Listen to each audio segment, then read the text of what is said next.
కూటమి ప్రభుత్వం ఏర్పాటైన తర్వాత మన ప్రియతమ నాయకులు ముఖ్యమంత్రి వర్యులు నారా చంద్రబాబు నాయుడు గారు మాట కట్టుబడి రాష్ట్రంలో ఉండే నిరుద్యోగులందరికీ ఒక శుభవార్తగా రాష్ట్రంలో ప్రభుత్వం ఏర్పాటైన తర్వాత ఏదైతే డిఎస్సి పెట్టి గత ప్రభుత్వాలు చేసిన తప్పులు మేము చేయము, రాష్ట్రంలో ఉన్న నిరుద్యోగులందరికీ ఒక శుభ పరిణామంగా డిఎస్సిని తీసుకొని వస్తామని చెప్పడం జరిగింది. చెప్పిందే తడువుగా గత 4 నెలల నుంచి రాష్ట్రంలో అధికారులైతే ప్రభుత్వం అయితేనేం చిత్తశుద్ధితో ఈ డిఎస్సిని ఏర్పాటు చేయాలా, నిజంగా ఎవరైతే నిరుద్యోగులు ఉన్నారో వాళ్లకు ఉద్యోగ అవకాశాలు కల్పించాల లక్ష్యంతో పనిచేయడం జరిగింది.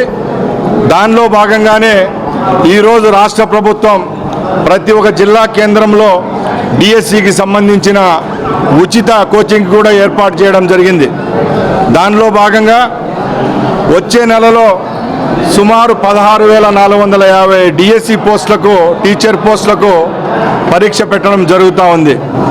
ప్రజలంతా ఒకసారి గమనించాల, గత ప్రభుత్వంలో ప్రభుత్వ ఉద్యోగం అంటే గ్రామసీమల్లో ఒక 50 కుటుంబాలకు ఒక పాలేరుగా నియమించి కేవలం 5,000 రూపాయలు ఇచ్చి వాళ్ళ దగ్గర ఊడిగం చేసుకొని వైసీపీ పార్టీ ఏజెంట్లుగా ఆ రోజు వాళ్ళ కష్టాలు చూపించి సుమారుగా రాష్ట్రంలో ఉన్న 2.5 లక్షల మంది యువతను పెడదారిని పట్టించిన ప్రభుత్వం అదైతే, ఈరోజు గర్వంగా రాష్ట్రంలో డిఎస్సి ద్వారా సెలెక్ట్ అయ్యే టీచర్లకు గౌరవ వేతనంగా అన్ని ప్రభుత్వ శాఖల్లో ఏ విధంగా ఉద్యోగ అవకాశాలు కల్పించిన వారికి జీతం వస్తుందో పర్మనెంట్ ఉద్యోగం కల్పిస్తూ ఈరోజు నోటిఫికేషన్ ఇవ్వడం జరిగింది.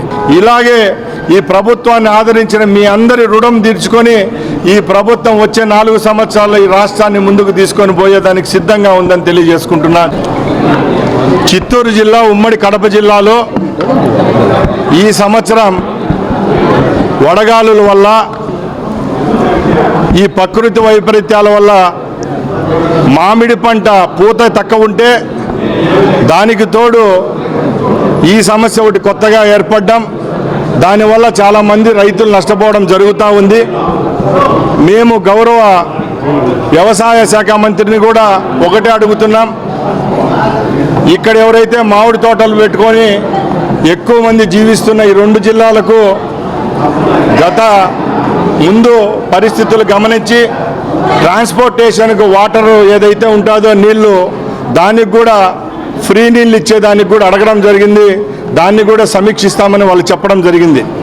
ముఖ్యంగా ఇప్పుడు కొందరు పాత్రికేయ సోదరులు అడిగిన విధంగా ఈ ప్రకృతి వైపరీత్యాల వల్ల మామిడి తోటలకు జరిగిన నష్టాలను ఈ 2 జిల్లాల నుంచి కలెక్టర్ల ద్వారా నివేదిక తెప్పించుకోవడం జరిగింది.